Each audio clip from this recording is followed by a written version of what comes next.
Hallelujah.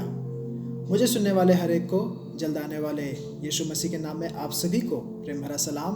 और मैं आशा करता हूँ आप सभी दिन प्रतिदिन लगातार उस यीशु मसीह में बढ़ते जा रहे हैं। तो आइए मेरे प्रियो, आज के वचन की ओर हम आगे बढ़ेंगे और आज का हमारा मनन करने का विषय इस प्रकार से है, हमारा परमेश्वर असीमित है। आमीन। हमारा परमेश्वर असीमित है। तो इन वचनों को मनन करने के लिए मेरे साथ निकालिए यिर्मयाह की पुस्तक अध्याय 32 और आयत 17। मेरे प्रियो, जब आप इन आयतों को पढ़ेंगे तो यहाँ पर वचन ऐसा लिखा है, तेरे लिए कोई काम कठिन नहीं है। आमीन। कहने का मतलब कि उस परमेश्वर के लिए कोई भी काम कठिन नहीं है। परमेश्वर किसी भी समस्या का समाधान कर सकता है, क्योंकि वह परमेश्वर जो है मानवीय सीमाओं में बंधा हुआ नहीं है। मनुष्य को कुछ सीमाएं हैं, लेकिन परमेश्वर को कुछ भी सीमाएं नहीं है। तो आइए हम आज 4 विषय को इसी विषय में हम सीखेंगे। तो सबसे पहली बात वह यह है कि वह परमेश्वर समय में असीमित है। आमीन। कहने का मतलब कि वह परमेश्वर समय में सीमित नहीं हो सकता है। समय उसको बांध नहीं सकता है। परमेश्वर का एक पल में, है ना, परमेश्वर एक पल में वह कर सकता है जो सामान्य रूप से कई मनुष्यों को काम करने के लिए वर्षों लग जाते हैं।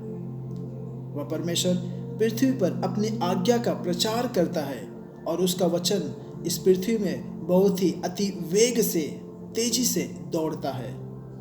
आप चाहें तो इस विषय में भजन संहिता 146 का 15 में आप पढ़ सकते हैं। मेरे प्रियो, वह परमेश्वर आपके चंगाई की प्राकृतिक प्रक्रियाओं को और भी तेजी से कर सकता है और वह आपके आशीर्वाद या फिर आशीष के फल को और भी तेजी से करता है, ताकि आप एक हाथ से बोएं और दूसरे हाथ से आप काटें। आमीन।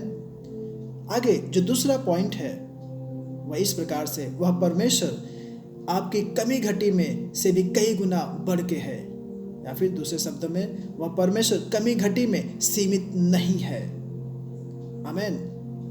जब इजरायलियों ने मिस्र छोड़ा तब परमेश्वर ने उन्हें मिस्रवासियों से चांदी और सोना मांगने का निर्देश दिया। परमेश्वर ने आज्ञा दी। ऐसा इसलिए था क्योंकि मिस्रवासियों ने उन्हें लगभग 400 साल तक या फिर 400 साल का पिछला वेतन ब्याज के रूप में देना बाकी था।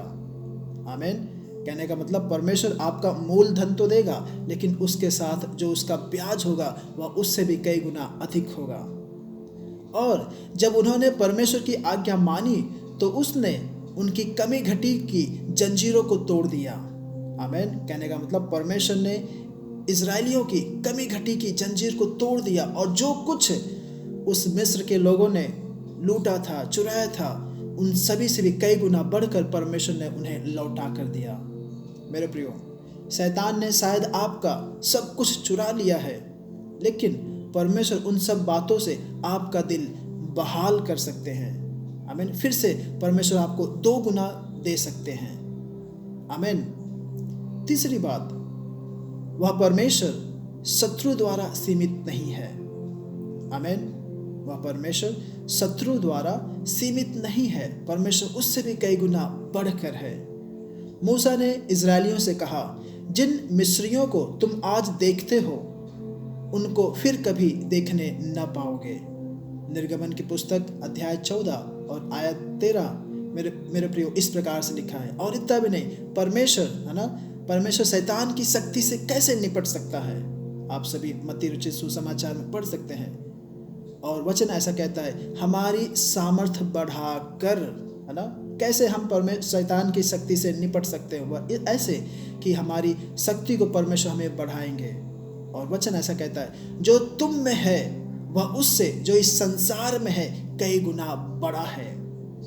आमीन। कहने का मतलब कि जो परमेश्वर आपके हृदय में, आपके अंदर बसा हुआ है, वह जो इस पृथ्वी में है, जो शैतान है, उससे भी कई गुना बढ़कर परमेश्वर है। आमीन। 1 यूहन्ना अध्याय 4 और आयत 4। मेरे प्रियो, शैतान यीशु को मंदिर के शिखर पर लेके गया, ऊंचाई पे लेके गया, लेकिन शैतान यीशु मसीह को धक्का नहीं दे सका। और इतना भी नहीं, वह आपको भी किनारे से धकेल नहीं सकता। और ये सब कब होगा? जब आप परमेश्वर के वचन का इस्तेमाल करेंगे और उसके सामने, शत्रु के सामने खड़े हो जाएंगे। शैतान आपका कुछ भी नहीं कर सकता। आमीन। मेरे प्रियो, चौथी और आखिरी बात है, वह परमेश्वर किसी भी चीज़ में सीमित नहीं है, या फिर कोई भी चीज़ें परमेश्वर को बांध नहीं सकती। लेकिन वह परमेश्वर आपके किसी भी संदेह का या फिर संकोच का कोई भी जवाब नहीं देता। जब आप परमेश्वर के ऊपर संदेह करते हैं, मेरे प्रियो, परमेश्वर आपके संदेह करने के कारण से कार्य नहीं कर सकते। मेरे प्रियो, उस परमेश्वर ने एक कुल्हाड़ी को पानी के ऊपर तैराया, एक गधे से बात करवाया, और उसने 4 दिन के बाद एक लाश को, एक मुर्दा को फिर से जिंदा कर दिया।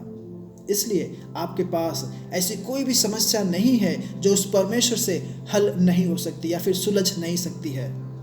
तो मेरे प्रियो, आप उठें और यह घोषणा करें कि तेरे लिए कोई भी काम असंभव नहीं है, और उस परमेश्वर की वचनों पर, उसकी आयतों पर, परमेश्वर पर विश्वास करें। उस परमेश्वर के लिए सब कुछ संभव है। आमीन। होने पाए हम हमारे विश्वास के दायरा को उस परमेश्वर के ऊपर हम और भी बढ़ाएं। जिस प्रकार से हमें उस परमेश्वर को जानना चाहिए, हम जाने। मेरे प्रियो, हम सभी जन अपने अपने पिताजी को, मम्मी पापा को बहुत ही अच्छे से जानते हैं, लेकिन क्या हमारा जो स्वर्गीय पिता है, जो हमारा परमेश्वर है, क्या हम उसे बारीकी से जानते हैं? अगर नहीं जानते हैं तो होने पाए हम आज से उस परमेश्वर को ठीक रीति से जानना शुरू कर दें, उसे खोजना शुरू कर दें।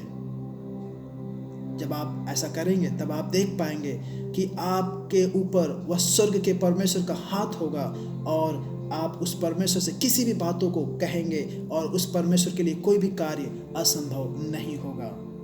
आमीन। परमेश्वर आप सभी को इन वचनों के द्वारा आशीष करे, अनुग्रहित करे। आइए मेरे प्रियो, हम एक छोटी सी प्रार्थना करें। प्यारे प्रभु जी, धन्यवाद परमेश्वर इस सुंदर समय के लिए। यीशु मसीह, जो तूने वचन दिए हैं परमेश्वर, होने दे राजा, तेरे लिए कोई भी कार्य असंभव नहीं है। हम सभी के विश्वास की सीमा को, दायरा को परमेश्वर तू और भी बढ़ा दे, ताकि हम तुझको परमेश्वर अपनी आंखों से राजा, आत्मिक आंखों से परमेश्वर देख सके। प्रभु जी, हमारा विश्वास तुझ में और भी तू बढ़ा दे परमेश्वर, बढ़ा दे राजा, ताकि परमेश्वर हम तुझ पे और भी अधिक निर्भर हो जाएं, तेरे नाम की महिमा होने पाए। तुझे जानने के लिए, समझने के लिए हमारे इस छोटे से ज्ञान और बुद्धियों को तू खोल दे परमेश्वर, खोल दे राजा। प्रभु जी, सारा नियंत्रण परमेश्वर पवित्र आत्मा तेरे पवित्र सामर्थी और बलवंत हाथों में सौंपते हुए यह प्रार्थना यीशु के नाम से मांगता हूँ। आमीन, आमीन। मेरे प्रियो, प्रभु आप सभी को आशीष करे, अनुग्रहित करे। जय मसीह की।